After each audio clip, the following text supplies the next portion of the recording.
मैं किशनगंज का भी रुख कर लेती हूँ क्योंकि सीमांचल के ज्यादातर इलाके आज महत्वपूर्ण नजर इन इलाकों पर रहेगी। और संजीव, अब आपके पास आ रही हूं कि आप किशनगंज में मौजूद हैं और यहां का चुनाव बहुत महत्वपूर्ण, दूसरा चरण, सभी की नजर सीमांचल की जनता आज क्या सोच रही है, किशनगंज में आप क्या स्थिति देख रहे हैं?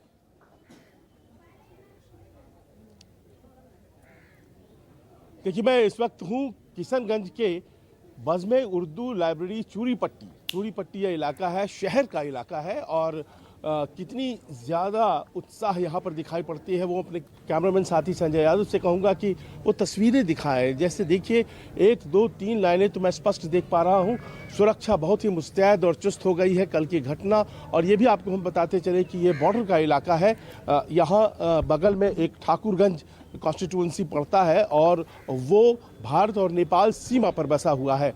और ये किशनगंज के इलाके में ठाकुरगंज की भी आता है। मैं इस वक्त किशनगंज शहर में हूँ और इस तरफ अगर हम थोड़ा सा उधर चले जाएं, हाँ, और मैं यहाँ देख पा रहा हूँ कि सुबह सुबह लंबी कतारें लोगों की लाइनें लगी हुई हैं और सब लोग तैयार अपने मताधिकार का प्रयोग करने के लिए।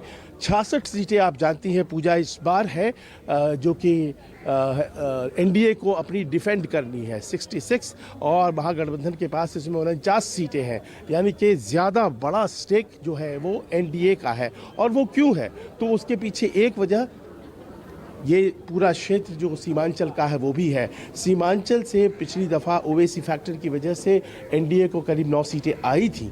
क्या इस बार कुछ वैसा होने जा रहा है या फिर वोटिंग जो है वो उस फैक्टर के अलहदा होगा, अलग होगा? ये तमाम ऐसी चीज़ें हैं जो यहाँ पर लोगों से जानने की ज़रूरत है। भाई साहब, क्या आपको क्या लगता है कि इस बार कुछ है ऐसा फैक्टर, ओवैसी फैक्टर यहाँ, या फिर आपको लगता है कि सामान्य है पहले की तरह?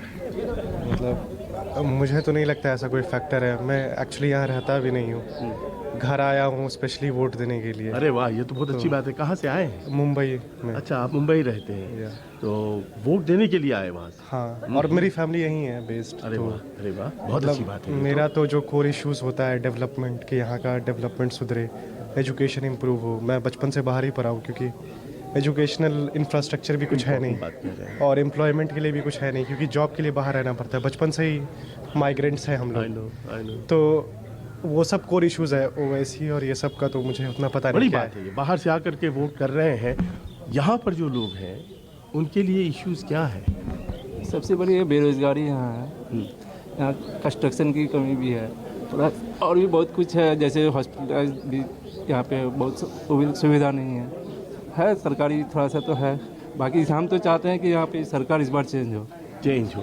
आप बहुत लोग ये कहते हैं कि जो ओवैसी साहब हैं उनका अपना एक धमक है और लोगों के दिलों में वो रहते हैं, ऐसा कुछ है क्या? ना, ऐसा कुछ नहीं, लेकिन हाँ, एक नई पार्टी आई यहाँ है तो वो भी तो अपने कुछ तो अपना छाप छोड़ेंगे।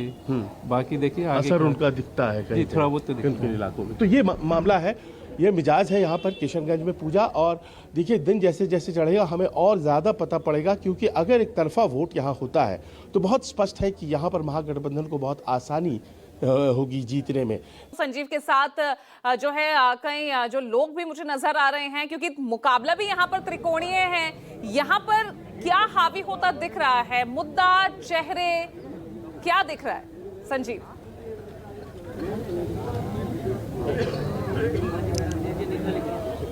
देखिए, किशनगंज के बारे में तो यही कहा गया पिछली दफ़ा कि यहाँ से चूँकि कुछ सीटों पर ओवैसी की जीत हुई थी, एमआईएम पार्टी की जीत हुई थी, लिहाजा वो सीटें नहीं मिल पाई तेजस्वी यादव को और इस कारण से महागठबंधन की सरकार नहीं बन पाई थी। इस पृष्ठभूमि में इस बार ऐसा लग रहा है कि यहाँ मतदान जब हो रहा है तो चर्चा में सबसे ज़्यादा जाहिर है कि ओवैसी फैक्टर है, लेकिन ये ज़रूर है कि महागठबंधन ने भी अपने मजबूत प्रत्याशी उतारे हैं और इसी कारण से लोगों को ये लग रहा है कि कहीं ऐसा तो नहीं हो जाएगा कि वोटों का बंटवारा हो जाएगा, कहीं ऐसा तो नहीं हो जाएगा कि लोगों को दो चॉइसेस के बीच से क्या भारतीय जनता पार्टी को अवसर मिल जाएगा। कुछ इस तरह की बातें भी हैं। आप जब वोट करेंगे दिमाग में आपके क्या रहेगा? हम लोग का तो दिमाग में है सर कि हम लोग कांग्रेस को वोट करें, कि जो महागठबंधन का सरकार बने। हम इसी पे है कि कैसा बदलाव है, विचार हो गया कुछ लोगों का जो मन में एक भाव था कि ओवैसी को ट्राई करना है? नहीं देखिए ओवैसी किशनगंज से नहीं जीत रहा है तो उसको वोट डाल करके कोई फायदा नहीं है। अच्छा, इस सीट पर उतना मजबूत है? हाँ, ये मजबूत नहीं है किशनगंज का सीट, इसलिए उसको दे करके कोई फायदा नहीं है। ओह अच्छा, तो जहाँ होगा वहाँ दिया जाएगा? हाँ, जहाँ वो होगा वहाँ दिया जाएगा ओवैसी को। ओवैसी को। ऐसे हमको लग रहा है कि देखिए किशनगंज का जो सीट है वो कांग्रेस में ही आएगा या तो बीजेपी में। हाँ, हाँ, ये दो को छोड़ा करके कोई किसी में नहीं जाने वाला किशनगंज का सीट। आप क्या कह रहे थे? जो बोल रहा है गलत बोल रहा है। हाँ, ओवैसी फैक्टर नहीं रखता है, ओवैसी किशनगंज में फैक्टर नहीं रखता है। अच्छा। फैक्टर है कांग्रेस की जड़ है, यहाँ कांग्रेस ही निकल मजबूत है कांग्रेस, हमेशा से यहाँ सांसद भी कांग्रेस के ही रहे हैं।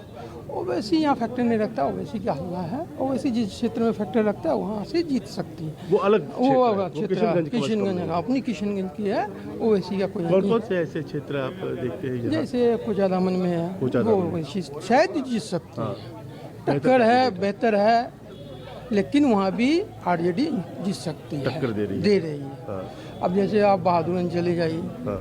वहाँ भी ओवैसी कुछ तक है, लेकिन ये तो वो इलाके हैं जो पिछली दफा भी हाँ उन्होंने जीता था। जीता जो कि लेकिन हाँ- वहाँ भी कांग्रेस की टक्कर है। जरूरी नहीं कि ओवैसी ही निकलेगी, इसीलिए और आदमी जो विकास के मामले में, बेरोजगारी के मामले में ही वोट डाल रहा है इस बार। ये नहीं कि ओवैसी है तो बीजेपी आ रही है। ये आदमी को विकास चाहिए, बेरोजगारी चाहिए, खत्म करना है, तो इस सब पर आदमी वोट डाल रहा है।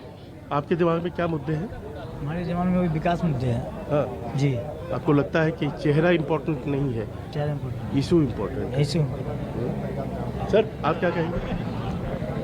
चेंज होनी चाहिए। किसी भी सरकार का लंबा रहना देश के प्रजातंत्र के लिए अच्छा नहीं होता है।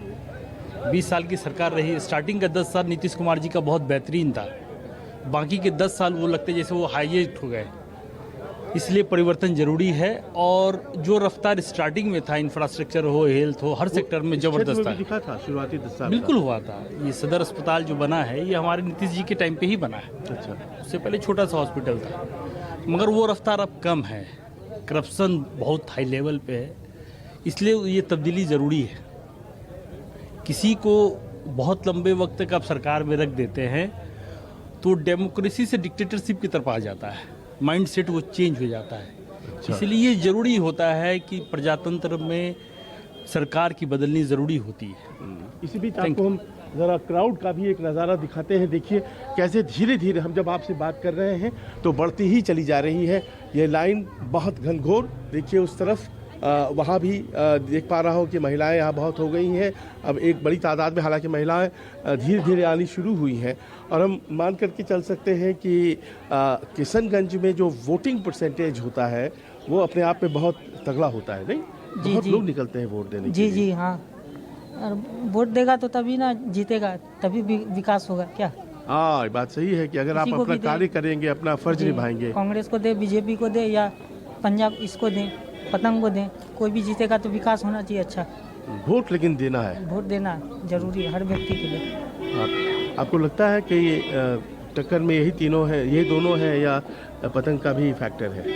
पतंग का उतना नहीं लग रहा, लेकिन पंजाब हुआ और इसका हुआ, भाजपा हुआ, और जाके और किसका है, यही दोनों हैं, हाँ ये दोनों हो सकता है। पंजाब और कमल छाप, कमल छाप, इन दोनों में फैसला हाँ है ये दोनों यहाँ। में ज़्यादा फैसला होगा। तो ये कहानी है किशनगंज से। किशनगंज में वो सीट है जो हमेशा से लगातार कांग्रेस के साथ रहता आया है पूजा, और कांग्रेस के ही अभी यहाँ पर इस वक्त लोकसभा सांसद भी हैं। और ऐसे में इस बार यहाँ पर पिछली दफ़ा जब जीत हुई थी ओवैसी की 5 सीटों पर, तो उस वक्त भी किशनगंज की सीट उन्हें नहीं मिली थी। किशनगंज की सीट कांग्रेस को ही गई थी ना? जी जी कांग्रेस ही जीती थी पिछली जी, दफ़ा, जी। हाँ? और फिर सांसद ही भी कांग्रेस सांसद का चुनाव कांग्रेस से किया है। जीती, हाँ। तो यहाँ पर ओवैसी फैक्टर उतना स्ट्रांग नहीं है जितना कि बाकी के दूसरे क्षेत्रों में, दूसरे चुनाव क्षेत्रों में है। हम दिन में वहाँ भी जाएंगे, आपको वहाँ से भी हाल हम बताएंगे।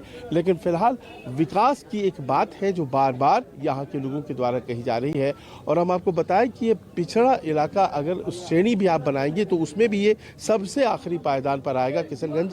उस तरह के डेवलपमेंट क्वेश्चंस हैं यहाँ के, लिहाजा अब यहाँ के लोग क्या किस लिहाज से वोट करते हैं, क्या उनके लिए मुद्दे इम्पोर्टेंट हैं या उनके लिए चेहरे इम्पोर्टेंट हैं, आने वाले वक्त में हम आपको बताते रहेंगे। जी चलिए ठीक है, आप बने रहिएगा। संजीव तमाम सहयोगी हमारे साथ ग्राउंड जीरो से आपको तमाम तस्वीरें दिखा रहे हैं।